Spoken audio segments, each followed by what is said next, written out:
To बोलती कहानी। चलिए शुरू करते हैं आज की वीडियो। आहा टमाटर बड़े मजेदार, वाह टमाटर बड़े मजेदार। आहा टमाटर बड़े मजेदार, वाह टमाटर बड़े मजेदार।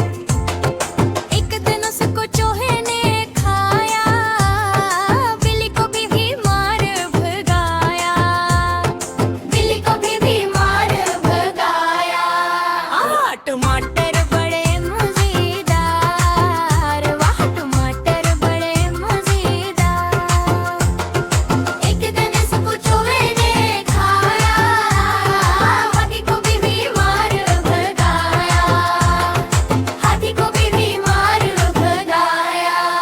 आहा टमाटर बड़े मजेदार, वाह टमाटर बड़े मजेदार।